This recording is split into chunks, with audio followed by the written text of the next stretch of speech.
Hey guys, it's Matt from the podcast. Our camera stopped working about 25 minutes in, so unfortunately this episode will only have us on camera for about 25 minutes. The rest will just be audio only. We apologize and we hope you enjoy it anyways. We'll get it fixed by the next episode. And there will be timestamps in the description if you want to skip around to any specific part.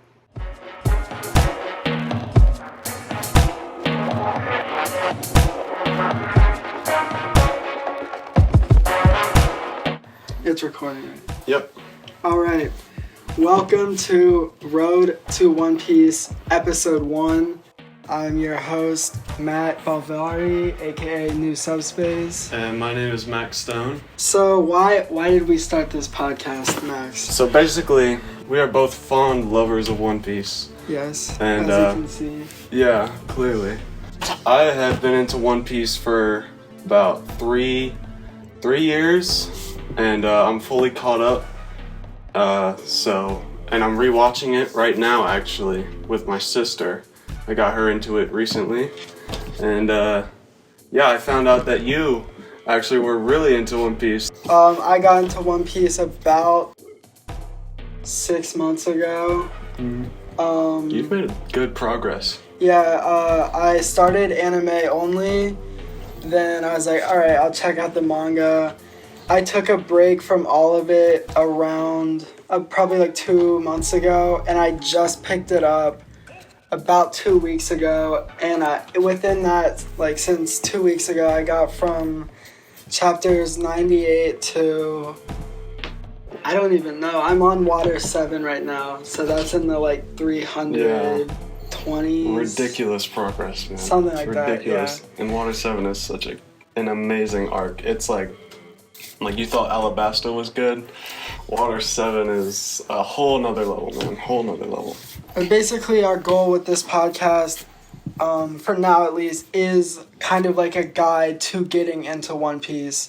Yes. The road to One Piece. Because we understand that a lot of people look at it and they're like, I'm not watching that. Yeah, it's such a big mountain to climb.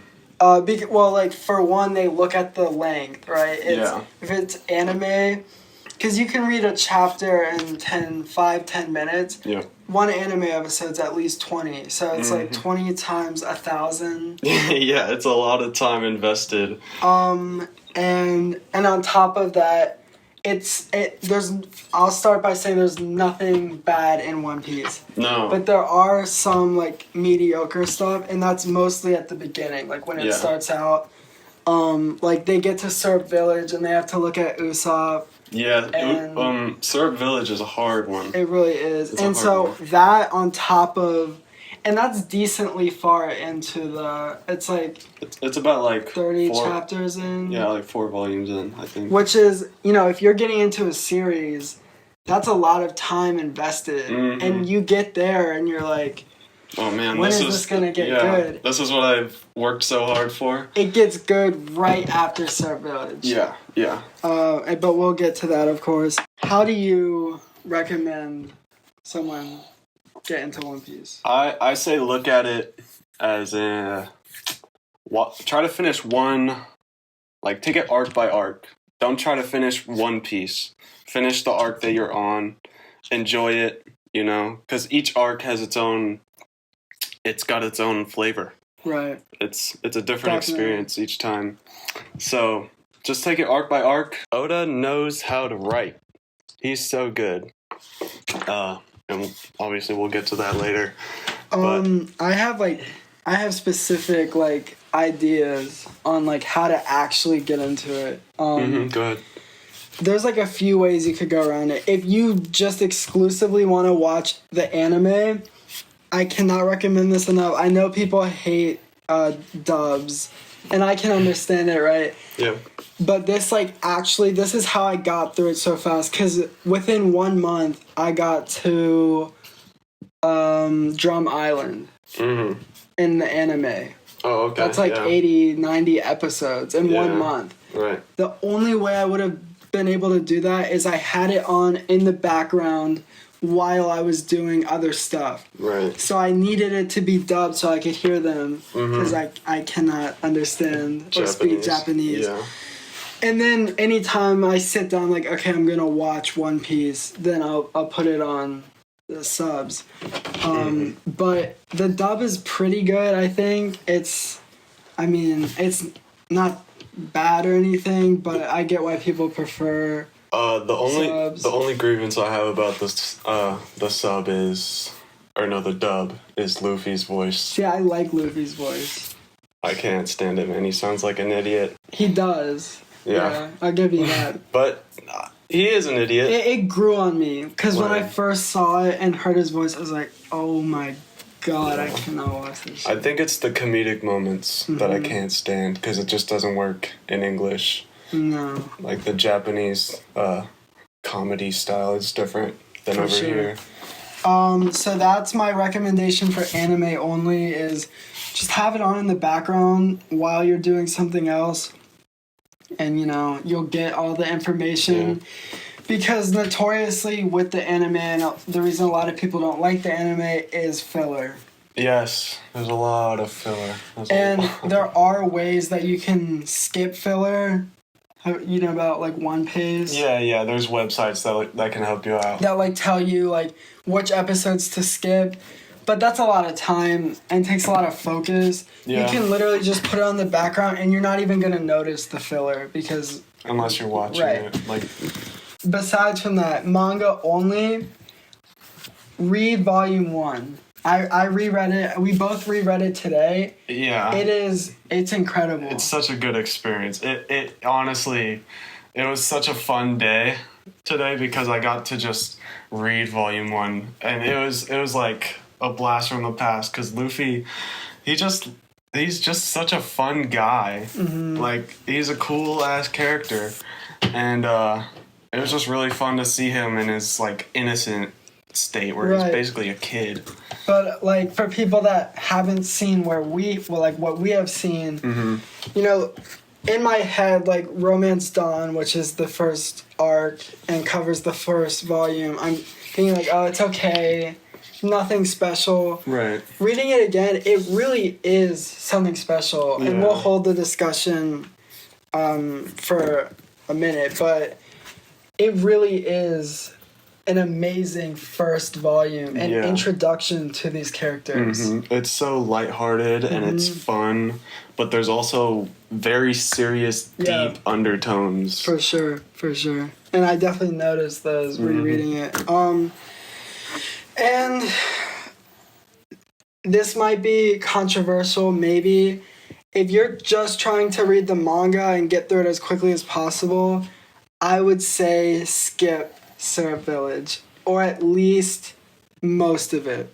It will save all the details for next episode, which we will be talking about Syrup Village, but just know that Usopp joins the crew. And know his backstory. Other than that, it's not important at all, in my opinion. Okay. The villain is cool-ish, but it is a drag, and it is the reason that a lot of people can't get into the series. It's a slosh through Syrup Village. Specifically the first time. Yeah, definitely. Because I think if I went back and read it, which we will be for the podcast, I think I'll probably enjoy it. Yeah. So what I recommend is maybe skipping it or skimming it first time, and then once you're in love with the series, then you'll probably want to go back and read it. I would say your strategy that you said earlier, where you just put the dub on and then you just listen to it in the background, I would say you could do that for Syrup Village. Honestly, I think switching between the manga and anime really helps. I've done that before. I'm caught up with the manga, but I stopped watching the anime for now to focus on the manga. Right. But in the past, I'm watching this episode, so I'm gonna skip this part in the manga because I was reading and watching simultaneously. So just to watch the same thing twice at the same time is repetitive. So, it's okay, I'm doing something right now, so I'll just have the anime on in the background. That way I'm getting into the story, but I'm not paying full attention to it. Right, yeah. And then when you have time, then you can read the manga. I think that's a pretty good option, switching between the two of them. Yeah, I personally didn't do that, but yeah, you could definitely do that. I only did that when I was trying to really, speed up. Catch up. That's what I'm saying. Like, if you want... Because there will get a point, once you reach a certain point where you're like, I want to get through this as fast as possible. Yeah, and definitely reading is a lot faster because you're not forced to sit there and watch someone do the same attack for 5 or extra just, seconds. An anime is paced the way an anime is, where the manga is paced how fast you read. Literally, yeah. So, yeah, I think that's definitely a good option. And for the length, I get it. Of One Piece? All of One Piece? I get it why people are like 1,000 chapters, which keeps growing each month. Yeah, people are definitely hesitant, but... I really cannot stress this enough. It is worth it. Yes. I cannot stress... I can't even... Right now, because we're holding off on spoilers for the first few episodes. Trying to just keep it in East Blue Saga for the first and we're just going to be going over loose plot points so that people can get into One Piece without shit getting ruined for them. But I can't even begin to explain right now how worth it is. Yes, especially a rewatch. It just adds so much because Oda is a master foreshadower, and it's just such a great experience to reread it and see what else is. Really, what got me into One Piece, sorry to cut you off, I was interested in it. I love the art style early on, and that is a reason a lot of people don't like it because it's pretty cartoonish. Wow. It's not like traditional anime, I love it. Well, I know, but a lot of people who are into anime want that traditional anime style, and that it's not at all.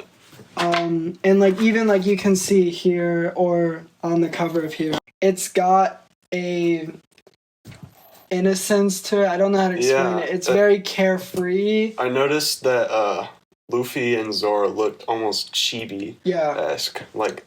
It's very cartoonish, which I like. The animation for the East Blue is very choppy and kind of I don't know. It's got a 90s Nickelodeon vibe to it. Very much so. The early season of SpongeBob or Rugrats. It's got that or the Simpsons where it's just it's got a haze over it. It's a little.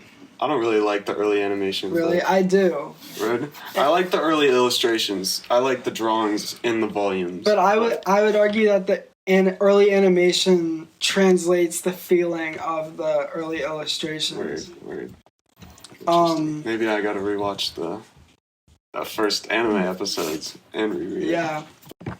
It wasn't until I saw a video from Mother's Basement, I'll link it maybe perhaps, but it was just him gushing over One Piece for 30 minutes.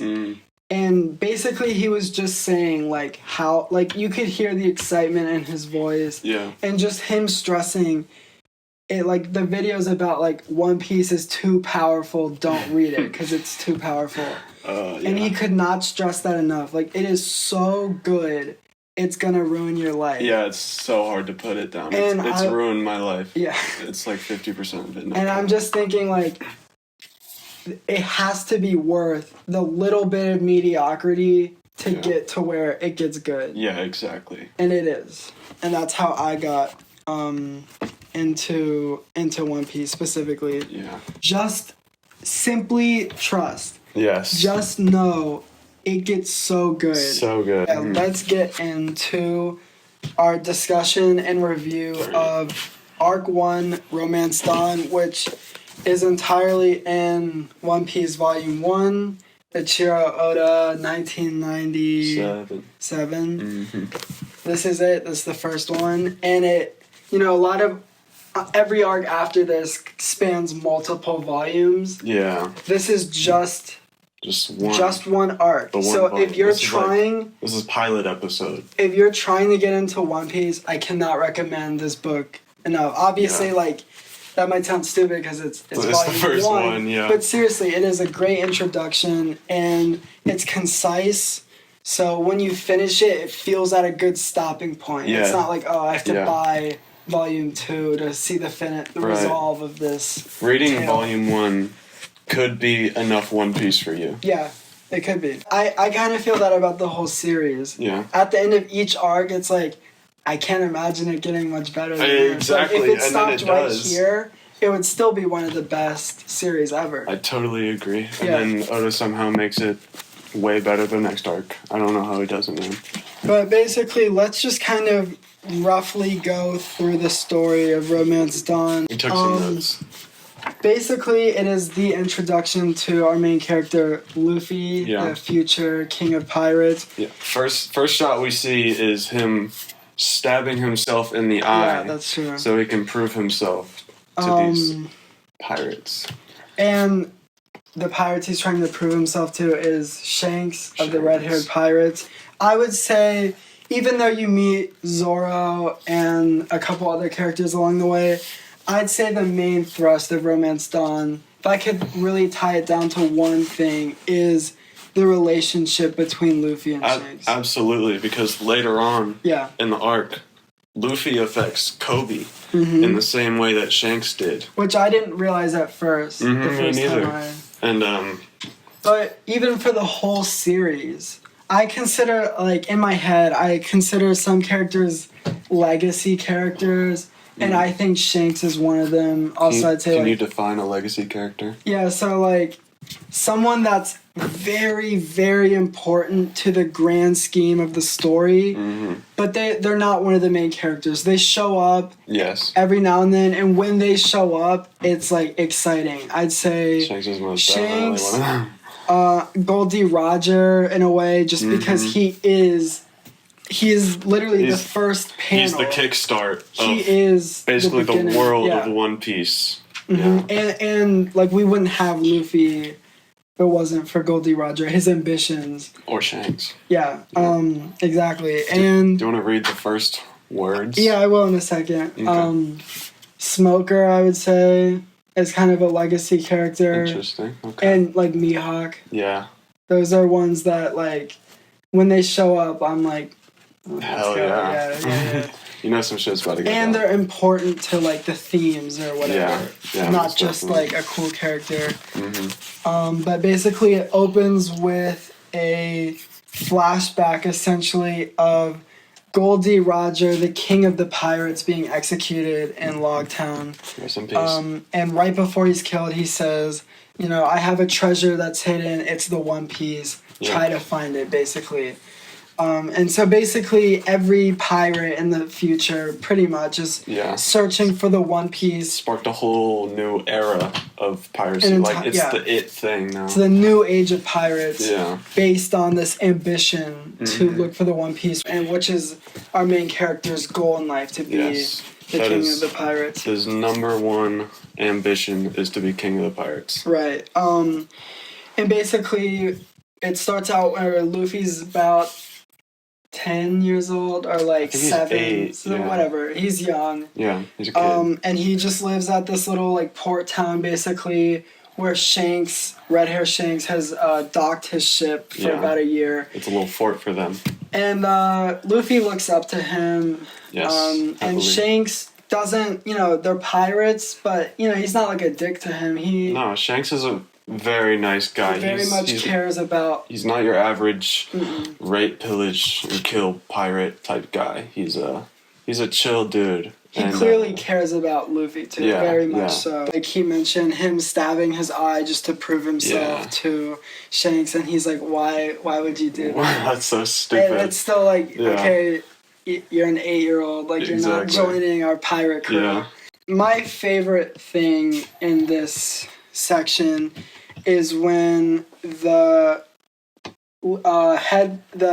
captain of the mountain... The mountain bandits. Mountain bandits comes to this bar where Shanks and his crew and Luffy are. Mm-hmm. And he basically just tries to pick a fight with Shanks. Yeah, for no reason. No reason, just being an asshole. Yeah. And Shanks, being this revered, awesome pirate, just sits there and does nothing. Yeah. And obviously, you're like, why is this supposedly strong pirate just sitting here taking this beating? And that's what Luffy's saying. He's like Exactly. freaking out, like, what kind of man are you? Like, Yeah. you're supposed to be fearless and fight everyone. Right, of course. And you know, you're the captain. And he's like, I don't want to be on your crew anymore. And Shanks is basically just like, whatever. Dude. Like, you'll understand someday. Yeah, he just spilled a drink on me. Yeah. Yeah.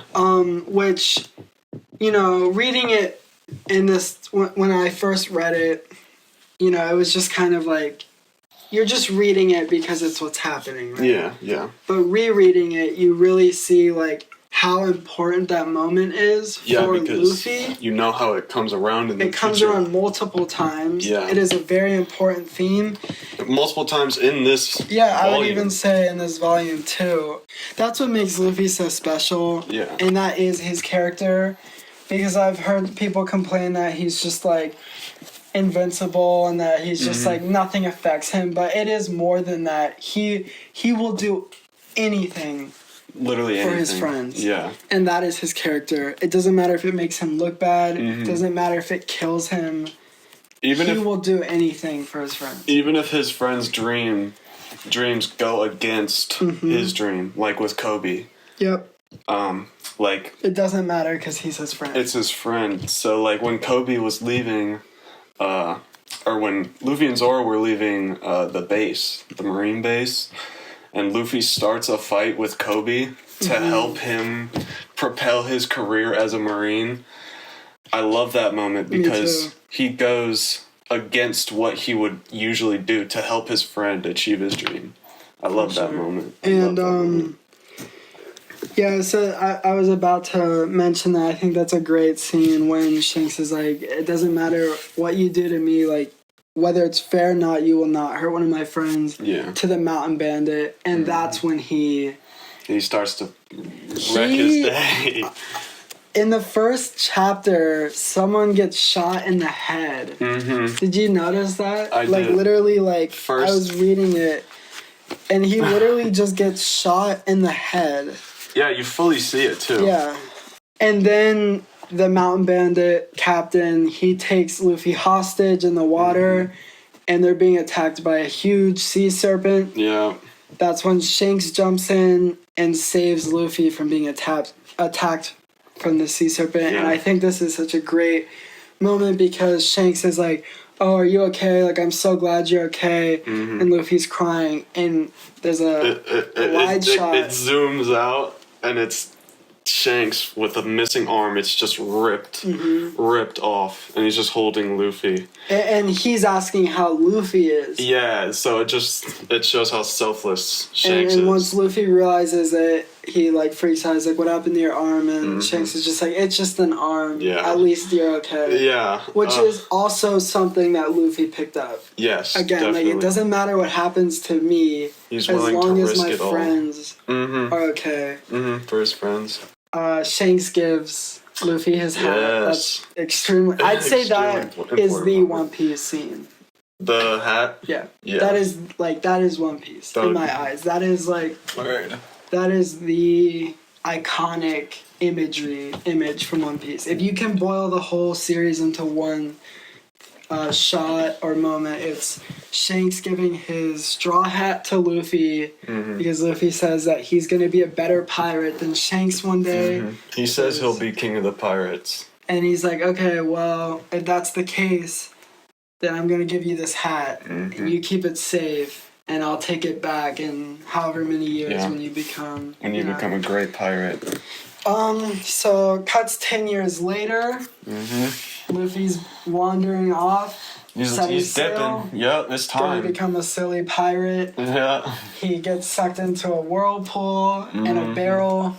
It's so funny because he has such big dreams and ambitions. Yeah. He's gonna be the king of the pirates, and then he gets sucked in a whirlpool, and he's Well, like, well, not only that, his ship is like a piece of wood. yeah, basically. it's like the size of this table. It doesn't have a sail, and he's like, I'm gonna be king of the pirates, and it's just one little boy dinghy on a with piece of wood. Yeah, with a barrel and a bag No of crew, food. no nothing. But he does say something I'm just now realizing that we forgot to mention. What? Is a huge thing throughout the series is Luffy eating the devil fruit. Ah, yeah. Which is really funny in the manga because it's like 2 panels. You don't even... It's like a quarter. It takes up a quarter of the bottom of the screen. You don't even realize it's happening. Yeah. I read it and I'm like, did I miss something? Literally one shot, Luffy's eating a steak, and then it cuts to Shanks talking. And then Luffy is just casually in the eating. Background. Yeah. Not even in the background. It's just like a panel, a small panel of him eating it.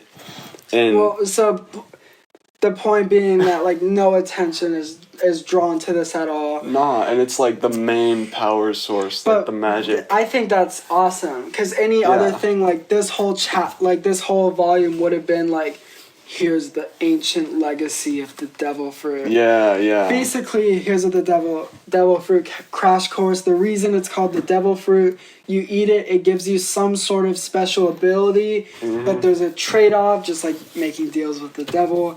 You cannot swim. Yeah. Which may sound like, well, I'll take the power.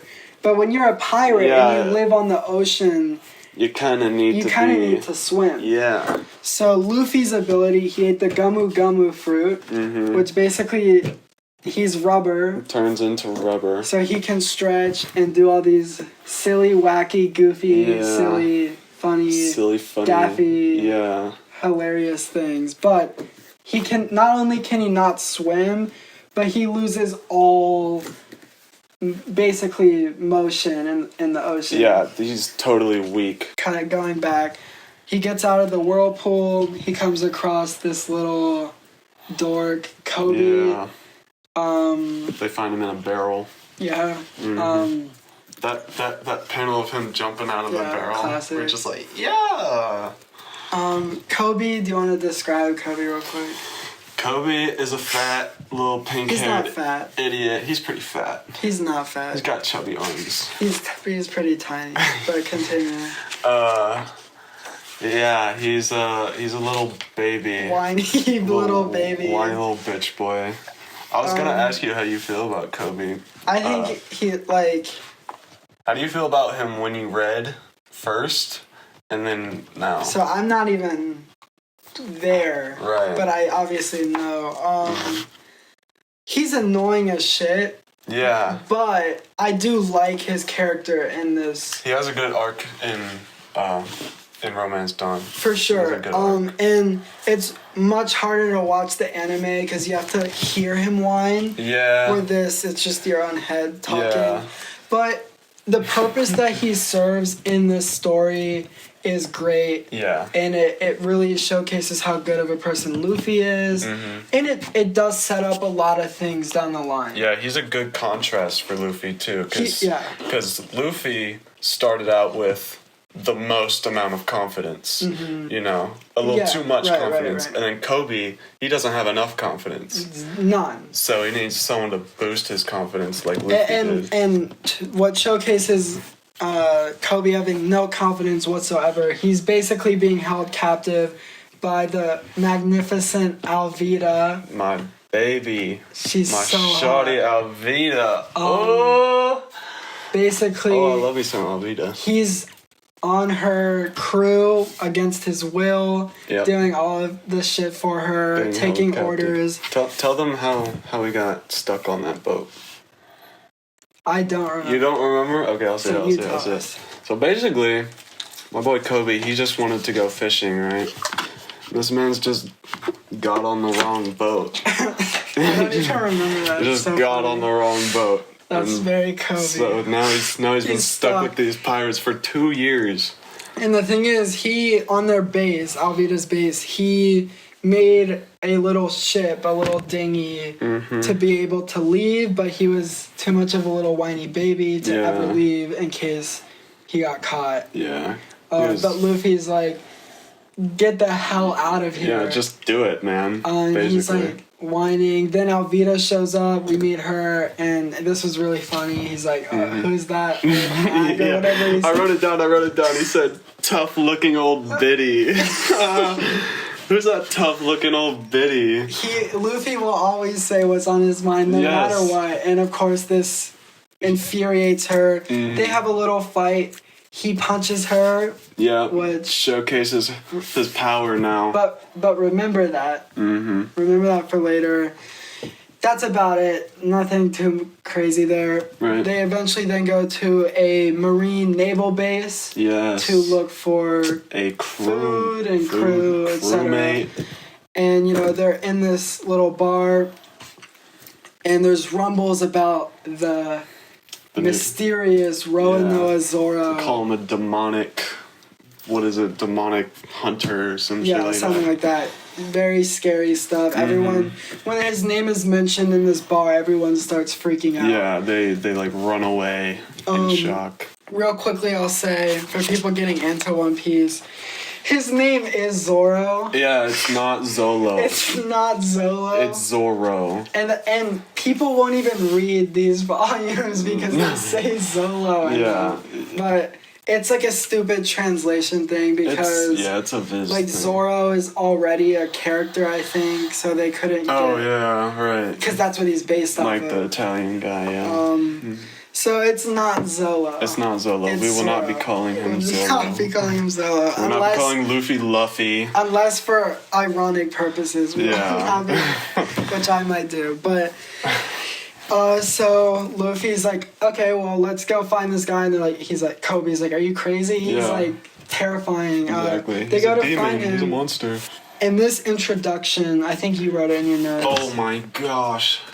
Best intro panel ever. It is so dope. I disagree, but it is amazing. It's so dope. So and dope. Really his setup. You're gonna have to put it up. Yeah, for sure. In this setup of Zoro, the first time I read it, I really was thinking like, this guy's no joke. Yeah, he's nuts. He's crazy. And even he's basically tied up to a post in the middle of a park. He's all beat up. Because he did something we'll get to in a second. And he's basically being held captive by the Marines as punishment. And this furthers the like, oh shit, like he's not like a good guy. Like he's no one to mess with. Also, we forgot to mention he's a pirate hunter. Yeah, which Luffy is. Luffy is a pirate. Right. So there's some conflicting and I'm just thinking like, man, this guy is like an asshole. Yeah, he's a toughie. So then we're introduced to probably my favorite character in the series, Helmeppo. Yeah. That was a joke. We hate him. But Helmeppo, he's a little brat. Yep. Golden boy, stupid haircut, stupid face. He's daddy's money type. Yeah, daddy's money type. Yeah. He's basically just taunting Zoro.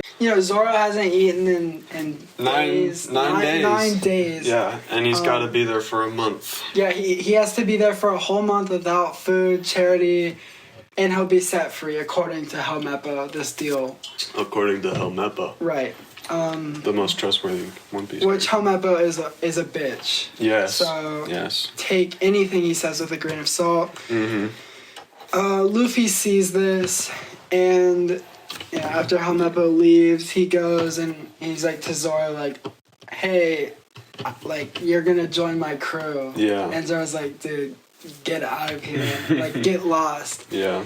He's like, you're gonna join my pirate crew. And he's like, are you crazy? Like, I hunt pirates. Yeah. I would never be a pirate ever. I'd never stoop that low.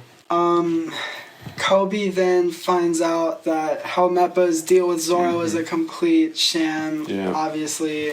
He tells Zoro, so he's like, hey, well, I might as well try to get out of here. Yeah. He tells Luffy that he needs his swords. Yeah. So Luffy goes to the naval base tower, looks for his swords, and he's like, there's 3 swords, like, Which I'll just grab them all. And this stirs, these rumbles get to Axe Hand Morgan. What are your thoughts on this? this guy? He is a cool designed villain. I love his. I was thinking about that. I love his weapon. How like it just looks like an axe was pushed through his arm. Because there's like also just his character design. Yeah. It's very cool and unique. Yeah, he has like this metal. He has this metal jaw thing. And his weird like cheekbone thing. Yeah. He's an interesting looking character. And something I'd like to mention, which I wrote in my notes, and this is to showcase how into detail Echiro Oda is.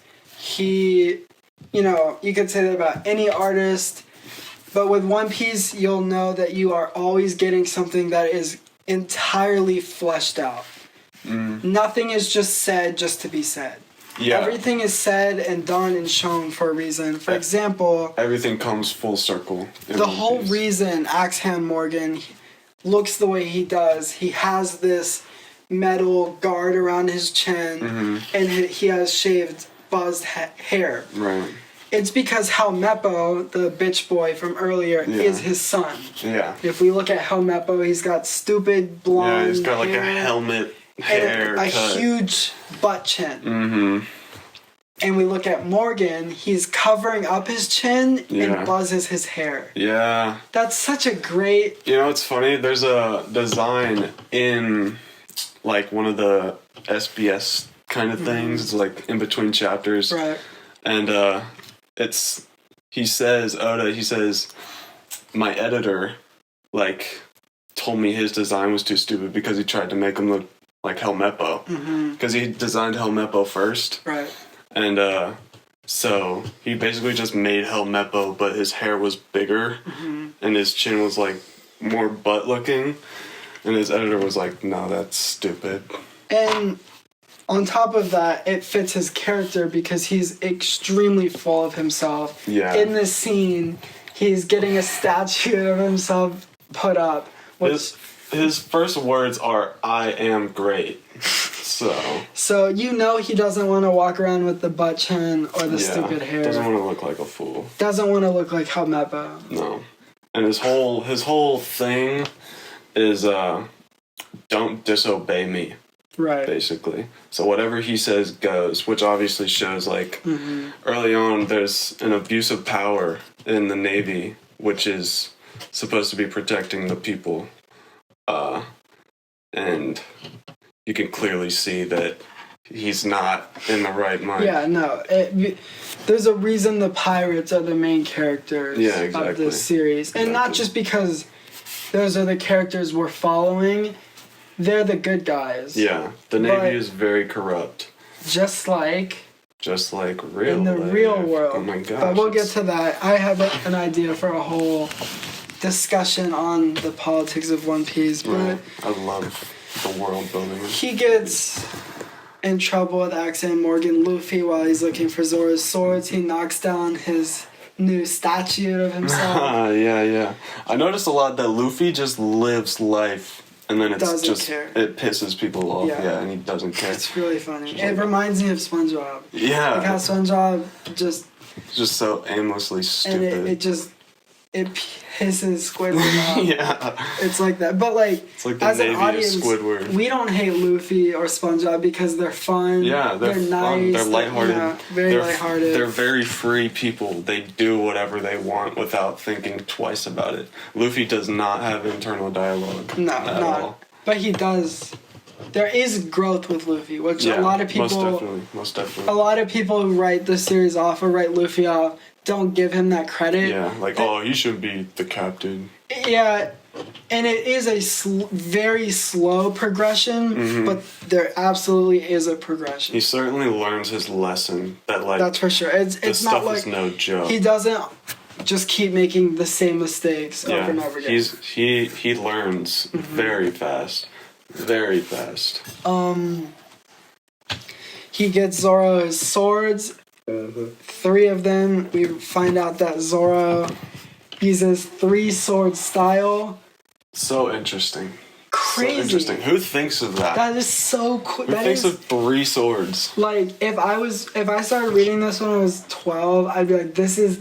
Yeah, are you kidding me? It is still the coolest thing. When I first read it, I'm like, He uses 3 Bro, swords. one in his mouth? Are you kidding me? That is just so badass. It's so and badass. The shot that reveals to us his 3-sword style is awesome. He's holding off like 8 people, and it's such a great showcase of his strength. They beat the whole naval team. Yep.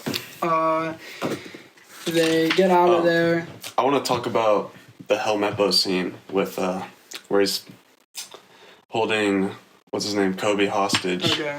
It just reminded me of the scene where Shanks said guns aren't for threats. Like if you're gonna pull out a gun, actually use it. That was set up earlier. And that's why Luffy didn't hesitate to punch him. Like he wasn't even, because he knew. I remember that moment specifically from the anime. I thought that was well done. The second he sees the gun pulled on Kobe, he's like, no. Right. Yeah, he's also like, it's okay. He won't shoot you. You're fine. Yeah. In his own head, at least. So they basically get rid of Axe Hand Morgan, which makes the Marine very happy because they were under his strict orders. Yeah. And now they're essentially free because there are Marines that want to do the right thing. That is why they signed up. Yeah. But there's a lot of people above them that are corrupt. Yeah, it gets to the head, the power, because, there's not much, like, if you're a captain on one island, you basically just rule the island. Pretty much. Kind of. So, the Marines are now in debt to Luffy and Zoro, which Zoro did agree to be on Luffy's team because he brought him his swords, and he believes in Luffy. I love the moment where Zoro says, Don't get in the way of my dream to be the best swordsman. And then Luffy's like, well, what the King of the Pirates needs the greatest swordsman on his team. Like I would love that bond throughout. Where Zoro he's the straight man of the group. Yeah. But no matter what, he will always take Luffy's word and lead. And he'll follow he is Luffy. His captain. Yes, he'll and follow he knows Luffy that he will be the king of the pirates. Yes, and he's willing to get in there.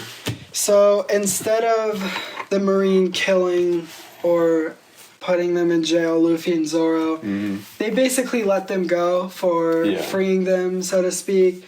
And they try to group Kobe in with them as pirates. Yeah. So Luffy punches Kobe. Yeah. And when I first saw him, like, this what? Actually,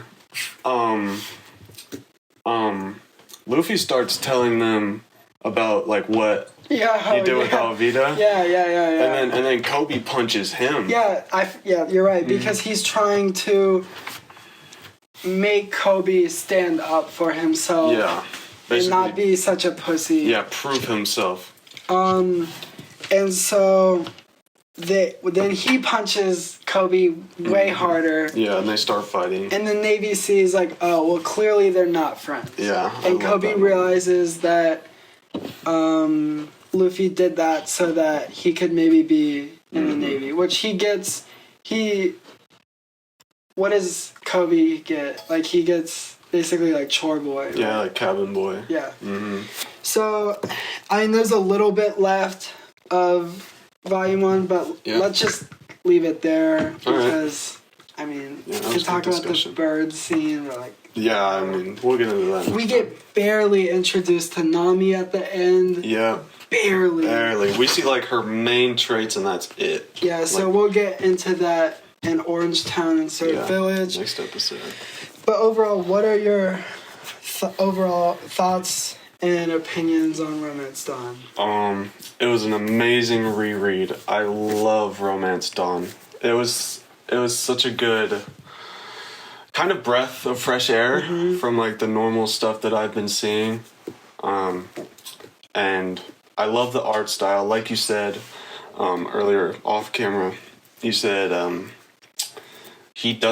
there's not a space wasted. Like he fills out each panel. Later. Yes, bro, exactly. And like I noticed he uses like a white background for emphasis. Yeah. Like when it's a really important moment, like the Shanks. the hat scene and Luffy and Zoro looking at each other for the first time, he uses a white background because it draws your eyes directly to what's important. Exactly. And I love the paneling. The story, it comes, there's like two or three things always. It's a complete story. Contained, like, obviously Luffy doesn't get the One Piece or become Pirate King or get his crew. But it is an amazing start to like one of the greatest series I've ever read. What was your favorite moment from? Oh, dang. I would say mine is the scene of the bandits attacking Shanks and Luffy like you're not a real man. Yeah. Just because of how pivotal that scene is. Right. That whole chapter where, you know, like we talked about, whatever you do, you can't hurt my friend, that Shanks losing his arm. Right. Shanks is the highlight of Volume 1. Most definitely. He is the driving force for Luffy. Because when I first read it, I'm like, yeah, I mean, it's good. Yeah. It's okay, though. Like, you know, not much is happening. I don't really care much about Luffy's backstory. It's important. It's a very nice. It's very important. Yeah. It's pleasant. I would say this is a perfect volume of manga. Yes. Not a bad page, panel, anything in it. 100%. It is concise. It's cheap. It's only $9.99. Yeah. So I cannot recommend getting this enough. Right. It's not too expensive. No. And it's such a if you enjoyed this at all, then we've got an amazing journey for you. Like, seriously. Yeah. Because it only gets better after... Yeah. I feel like people say that a lot about One Piece, but it's so it's true. the meme, right? Like, it gets... Bro, I promise it gets good after 800. Episode 800. Yeah. But in all seriousness, I'd say this... peak, it kind of gets a little wishy-washy. We're going to be rereading this sometime this week. And then right after that brief period, it's just on the up from there. Skyrocket from there. Yeah. All right, well, let's move on to our last segment of the podcast. This is what I've been most excited about. Yeah. We call this Netflix Roundup. Basically, I will just... share this information with Max, and we will share our thoughts. I hear we got some new info. I think so. On the IMDb page, this is everything that we know and that you need to know about Netflix's upcoming live-action One Piece show. Let's do it. It is created and written by Matt Owens, who is not just... I know what it sounds like, live-action anime, always terrible. Yeah, it's always bad. But because it usually just comes from a place of, like, let's make money. Yeah, definitely. Matt Owens is in the One Piece community. He's in the heat. Like, he's fully caught up. They have actors that are caught up. They're all reading. But Max, not just that. Not just that he read the source material. He's he's in the community. Yeah. He shows up on other people's podcasts. Yeah, people's to talk channels, about One Piece just YouTube because channels. he is such a fan. Yeah. So a fan, we have to keep in mind. We have to keep in mind a fan wrote this show. So we know that at least in some aspect, it's coming from a place of honesty and love. For sure. So I'm just going to quickly go through the main cast, the Straw Hats, because everyone's talked about that. We'll just share our quick thoughts. Yeah. Inaki Godoy, I believe is how you pronounce it. Yeah, I think something like that. No playing Luffy, perfect. I love it. He's got the energy, looks like him. He's great stuff. I was actually I was trying to picture him in the I didn't even think to do that. Awesome. It worked. It really worked. Emily Rudd as Nami. I think she looks great. Yep. I will say this is the only one that I'm a little skeptical on. Okay. She's a little older, which is fine. She doesn't look old. No. But I don't know. I have faith though. Yeah, she's I'll just say also that. And she's also a fan. fan. She was basically fan casted. Yeah. Which is always great to hear. I love when stuff like that happens. Yeah. Do you want to announce Zoro? Oh yeah, McKenyu. Everyone loves McKenyu. He also acts like Zoro. Yeah, like in real life. They all do. They all. Yeah, I know. They all act like their own characters. I don't know where it's pouring rain, so hopefully you guys don't hear that too bad, but it'll add some nice ambiance. Maybe atmosphere. Go to sleep to this. McKenyu is loved in Japan. He's like a big celebrity there. He was in JoJo's.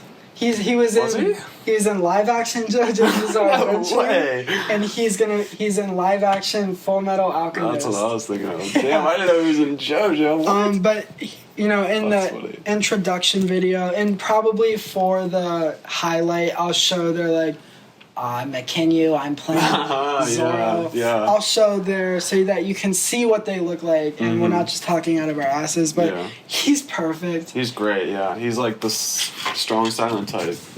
Just like Zoro. And I will say, all of these actors at least visually match the character's ethnicity. Yeah. Zoro's Japanese. Luffy is Brazilian. I don't know I think he's like Puerto Rican. But it's not just like white guy. Yeah. It just feels real. It is. It just feels real because. Ooh, the thunder. Oh wow. Ooh. It must be the Roundup. Yeah. Okay. Jacob Gibson as Usopp. This guy's great. Yeah. Just seeing that face expression. I wonder if they're gonna exaggerate the nose. I hope they don't. Yeah. Because I can't. I'm on the fence. I couldn't watch that shit. Really? Just truly picture that in your head.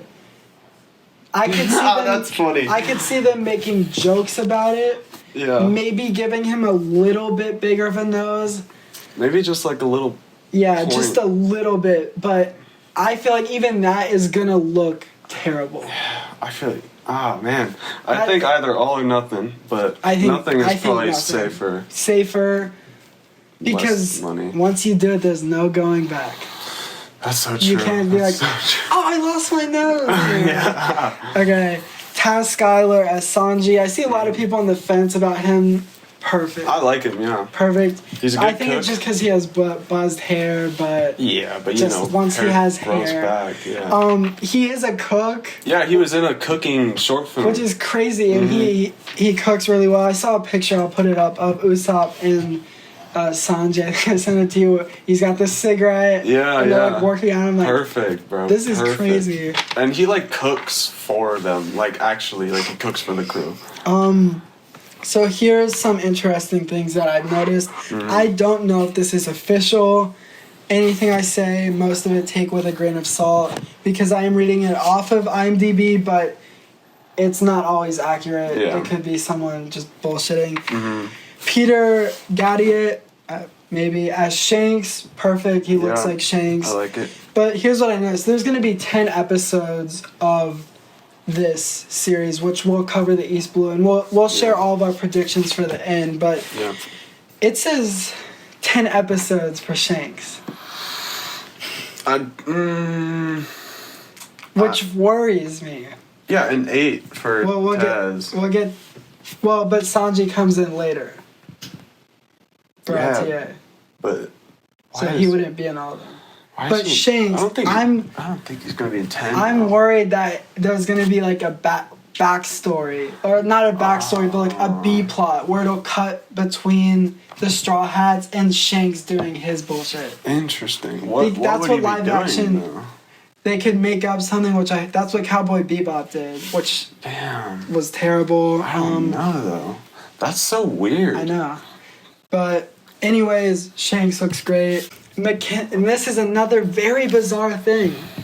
We've guessed based on the episode titles, which I'll get to later. The Arlong Park arc, which is my favorite, will span about at most 3 episodes. Yeah, but I think 2 full episodes. Yeah. McKinley Belcher the third as Arlong, perfect. He looks great. Very I have perfect. no doubt love the way he I looks. can imagine him laughing, and I think it's going to be great. He's going to be evil, man. And I think if they do prosthetics, he has, like, the perfect face. Yeah, I was thinking about that. They're going to do it. They have to. They have to do it for the Fishman. Fishman, they have to do it. But look at this. 5 episodes. Huh. This is starting to worry me. This is weird. I don't know. Because... This is... I don't know if I should trust it. Because in another show, it would make sense... Hold on. In another show, it makes sense you're adapting a 20-minute episode into an hour episode. Yeah. With One Piece, they're adapting 60 or more episodes into 10. Yeah. And they will be longer. So, if anything, they should be cutting a bunch of shit out. Not adding. Okay, Jeff Ward as Buggy. This doesn't look like Buggy, but I've seen others where he looks. I think he'll do great. He'll be fine. Yeah. Very excited to see him as Buggy. Yeah. Says he'll be at 3 episodes, which makes sense. Yeah, I hope he does like a super like raspy, high pitched voice. I'd like the one in the anime. Yeah, it's kind of got that like Joker, Mark Hamill. Yeah, I like his dub. Have you seen the original like Batman cartoon? I don't think so. Of the original? You know, like from the 90s, like Batman. Nah. Damn, you're missing out. Anyway, people probably know what I'm talking about. He looks great. I'm excited to see him in his makeup. It's gonna be fun. The whole outfit too, the striped shirt. Morgan Davies as Kobe. He looks good. They look good. Their pronouns are they, them. I apologize. You're gonna be canceled. I know. But they look... This is terrible. They look great. I can definitely picture them. Yeah. As long as they can whine and be a bitch. I think that's Kobe. I think we're spot on. They have like I said, they're soft. God, do you want to try to... Elia... The girl playing Alvida. Paulino is her last name. Let's just call her Paulino. Perfect. As Alvida. Yes. Perfect casting. I've seen a clip of her from something else. Oh, word? Perfect. Good? What's she in? Nothing you would have... I looked her up specifically for this. Gotcha. I think it's on HBO. She's, like, loud and, like, she is the star of the show, which is perfect for Alvida. I'm not sure... I've been thinking... I don't know how they're going to do the later scene. My thought process is... I didn't even think about that. And this is like a very mild spoiler if you haven't seen it. But I would assume you have if you're watching this part.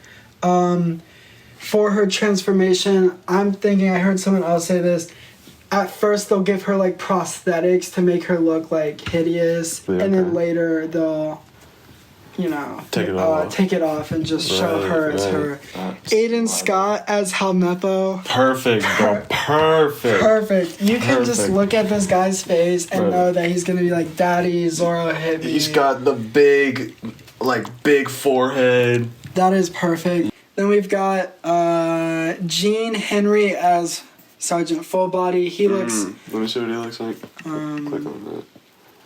Yeah, that's Fullbody. Yeah. He's got the middle part too. Yeah, and Amber Hossack as Fullbody's girlfriend. That's gonna be really funny. Yeah, I can't wait to see her. I'm most excited. Even though Arlong Park is my favorite arc, I'm most excited to see Baratie. Just seeing the Baratie in real life is gonna be like trippy. That's gonna be cool. Yes, it's gonna be awesome. And do you think they're gonna do the Zeph scene where he eats his own leg? Mm-hmm. That's gonna be fire. Spoiler. Yeah, sorry. And I know this is contentious, but Sanji is my favorite. So I'm really excited in One Piece all? I'm really excited to see his introduction. Yeah. Because his introduction, and we'll get to that, it's cool. So sick. It's cool. It is so sick. But yeah, that's it for the cast.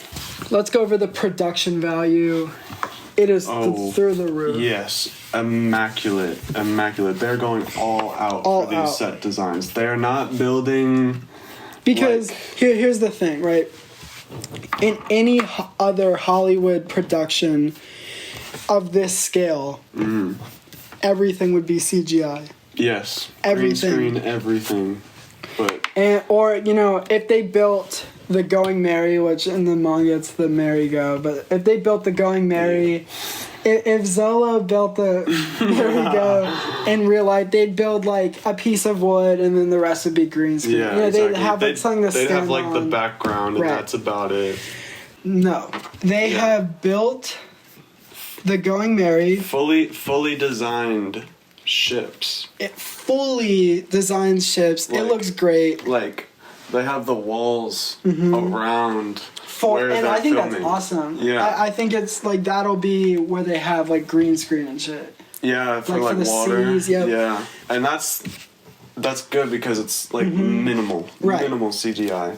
I think this is the way to go. Yes. On top of like I'm a filmmaker and I always believe in practical over CGI most of the time. And just this is going to immerse the actors so much more. It is important, and this shows that they care and that they're trying. Because if you compare it to Cowboy Bebop, there's like one set and the rest is in green screen land. Yeah. This is like fully fledged. That's a ship. It doesn't stop there because the Going Merry is one of the smallest ships in One Piece, which is part of the charm because it's like Luffy, cute. the little ship that could, right? It doesn't stop there. Oh my goodness. Fuck. it would make sense why they made this based on the first 10 episodes.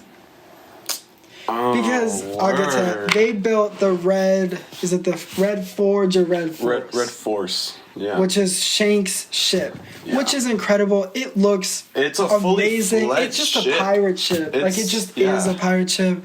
And I was originally thinking like they're doing all this. It's in like 2 shots. It's in the establishing and the shot. It's behind him when he's got the sea monster or when he's leaving.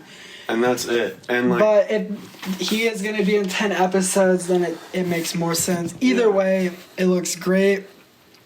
Got some marine. Oh yeah, some outfits. Leaked footage. Don't really like it. All right, let me hear why, because I disagree. I think they just look like they're wearing like jackets with baseball hats. But that is exactly what they wear. That's so that true. Is exactly what. That's what I'm saying. I hear people complaining, "Oh, it's just baseball caps." But there's another thing about it. It also looks way too formal because they have badges. They have like the straps. See. Yeah, this is a terrible picture. Yeah, we're gonna hold complete judgment, but I'm pretty sure they're all wearing masks in that picture. Well, that won't be in the. Yeah, no, obviously, but I'm just saying it's like very. Yeah, no, it's and it's taken on an Android from 50 meters away. Yeah, it's so blurry. But based on my first impressions, I like it because I feel like if they had normal Navy uniforms, it would be a disservice to Oda. Oh yeah, because absolutely. Oda purposely gave the Marines baseball caps, which is interesting. I want to see the sleeveless. Oh, here we go. Yeah. I think that looks good. It's got the correct Marine logo. Yeah, the Marine logo's on there. Alvida it doesn't stop there. Golly, it looks so good, and it looks so loyal to the. We have Alvida manga. ship. Yeah. So that's why anyone that's like has severe judgment towards or are very skeptical to this live action endeavor, I hope that after watching this you are a little more hopeful because no matter what, you can see that they are trying. Yeah, there's real love. Whether it ends up being terrible or not, I would say it's not a complete failure if they try. Not at all. Which is all I ask. Yeah. I mean, this is the greatest thing we could ask for. Yeah. Because with One Piece, it's either go big or go home. Yeah. It's impossible to do anything less than that. Me too. Let's go through these episodes and share our quick little predictions for each one. Cool. Episode 1, Romance Dawn. I think that this is a perfect thing to translate into 1 hour episode. Yeah. Perfect. I think. Well, this is interesting. Yeah. Episode 2. To be announced. This is just speculatory. Zoro's introduction. I think they're going to go Where do you... From the beginning of when he stabs his eye to Alvida, end of Alvida, where they go to the naval base. That's probably... I think you could condense this into 1 hour. Yeah. But based on this... Yeah, okay. I was going to say till the end, till he punches the Sea King. I mean, they could do that, but I think... That's way too soon. That's way too short. Yeah. I think it should end with at least Zoro's introduction, like the shot. I think they should get to the naval base. Right. We see Zoro next episode. Yeah. Because I think it felt longer in my head. This is obviously Syrup Village. Yeah. Where's Orange Town? Because we have to get through the whole fight and everything through the naval base and Orange Town. Yeah. Orange Town could be its own. That's I think buggy, it should right? be. Yeah. Yeah. I think Romance Dawn, Orange Town. I think that's the best way to go. But Really? episode 2 doesn't have a title yet. It very well could be all Orange Town, or it could be half Zoro's introduction. Right. Because we know Buggy at least plays a good. He's in 3 episodes. Yeah. I think perhaps the second episode might end the way this one ended, the volume. Like how it introduces Buggy's lackeys. You think episode 2? Because episode 1? Episode 2. Because episode 3 is Captain of 8,000 Men. Is that not Syrup Village? That has to be Buggy, right? Because he lies about that shit. Or no, you're right. Usopp. That's Usopp. Yeah. I'm such an idiot. That's what I'm saying, dude. Yeah. Oh, wow. Because then if they completely save Zoro's introduction for episode 2, they have to cram in... That's a lot. The entire naval base plus the entire Orange Town in 1 hour, but whatever. Interesting. Episode 3, I'm very glad that they condensed all of Syrup Village into 1 episode. That was very smart. Definitely. Because they know that almost no one likes Syrup Village. Yeah. We just need Usopp's introduction. We just need his backstory. And the fight. That's it. Low-key. But if Syrup Village is your favorite arc, let us know. And you'll be on the podcast. Mm-hmm. And so we can have some different opinions. Yeah. I am curious if Echiro is in the show. Who? Echiro. Who's Echiro? The villain, but Oh. I'd love to see him in live action, but we haven't seen any of his crew members casted. They could honestly just have... in Usopp's introduction. Skip or just have Kuro be the villain and have nobody else. Perhaps. Yeah, because you kind of need him because he's the butler. Yeah, exactly. And that's like the whole plot twist. We move on to episode 4, Cooks of the Sea. We know that's introduction to Baratie and Sanji. I'm very excited. Me too. And... that's such a good arc. What the hell? A frog into the well. I think that these are both. I think that's a reference to something in Baratie. Right. I think Baratie does need to be 2 episodes. Mm-hmm. Because, and I would hope that the first one's the introduction and everything set up there. Episode 2 is where we get Sanji's backstory.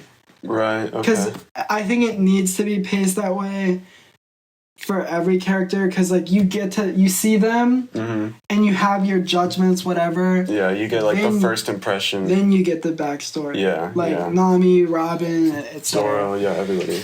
Except Luffy. Luffy get his first, Except in the anime. Yeah, that's so weird. I think it starts off on Alvida's ship. Alvida's ship. And first Straw Hat shown as Nami. Nami. Yeah, she's in that, which I don't mind. I don't mind if they do that in the first episode either, because she fits. And I wasn't like... They could, honestly, Romance Dawn could do that. They could just start with him popping out of the barrel. Possibly, yeah. And then just have the Shanks thing be a flashback and not waste a whole episode on it. Perfectly fine with that. And then that's how because it flowed well in the anime. Yeah. So, okay. So episode 5, I hope, is Sanji's introduction. Do you think Johnny and Yosuke, what's his name? They're his two, like, cook friends? No, the, like, big bro, Zoro. Oh, I think they're gonna be like, oh, yeah. I hope that they play, they're in, because they, beginning of Baratie to the end of Arlong. Arlong, yeah. And I think they could be in there, but, like, definitely not as big as they were in that anime, of course. Episode 6, Arms and Sharks. Excited. Yeah. I don't know what this means, Arms. I wonder if they almost reserve, like, the Shanks. Like, if they... Maybe that's why Shanks is in 10 episodes, because they, like... They just stretch put the pieces flashback. of his backstory throughout. Right, and right, this is yeah. where... Which doesn't sound too bad. If, No. you know, because something might happen, and Luffy will get, like, oh, Yeah, shit, he this starts reminds thinking me about of... it. So... Like like when Helmeppo points the gun at him, it could flash back to that scene. Perfectly or something. fine with that. That sounds good if that is how they do it. 7, Tangerine Grove. Nami backstory, I think. I think that's gonna be beautiful. Yeah. It gives me chills every time I read it. It's no one's gonna be able to see this. Especially now. It's my phone background. I want a tattoo of it. Yeah. The anime does it perfectly. Yes. It does it justice. The voice actor goes crazy. I think for Nami. both of them. Yeah, and Luffy. No, for both sub and dub. Oh, Because yeah, I've seen both yeah, of them. yeah. I think they're both fantastic. The dub has some beautiful voice acting moments. Dude, Nami for that scene is great stuff. Yeah, it's amazing. 8 crewmates. I mean, it could be like where they say all their dreams. You know, when they're on the barrel. Is that a whole episode? No, but that's all I can think of when I think of crewmates. Maybe Arlong, like this is still Arlong. Because you could have introduction to Arlong, because it takes a while from there to actually get into the part. That's true, that's true. They're all split up. Yeah. And it could end with, like, Nami stabbing Usopp. So there's a cliffhanger. Episode 7 is her whole backstory. Yeah, yeah. And all the emotional moments. Episode 8 is the first time they're all crewmates. True. Could that be the walk? That's what I'm saying. Ooh, the walk. And it could be that whole fight. Yeah, that makes sense if they do it. Episode 9, I'm extremely excited for this, and we'll get to this few episodes from now. Episode 9, the end and the beginning. I love this is Logtown, which is another clever thing but from Oda. A lot of people think Logtown's mid. We both love Logtown. It's one of my favorites. It's what the title is. It's the end and the beginning. Prologue, genius work from Oda. So good. I'm very excited to see that in live action. Yeah. I love Logtown, like the location of it, the scaffolding. It's Roger's birthplace. Right. It's just and death so place. cool. It's in the beginning in most ways because it's the first panel and it's the end of the East Blue Saga. Wow. Yeah. So episode 10, I don't know how accurate this is because I think I've read that as episode 10 before. But you know, take this with a grain of salt. Yeah. Grand Line, Reverse Mountain, Laboon scene, which I think is good. Because in the next episode, we're going to be talking about our predictions for season 2 if that happens. Yes. I don't want it to take too long. I just want it to get going. So if they can... For what? Baroque Works, Drum Island, Alabasta, huge arc. Because after East Blue, every arc is huge. Yeah, it's pretty much a saga. So that's what I'm saying. You know, like, they have to fit 3. And Baroque Works isn't huge. Whiskey Peak is... You could do 1 episode for that. But Drum Island is huge. Alabasta is massive. Massive. So I just want... Like, I don't want... I think it should end...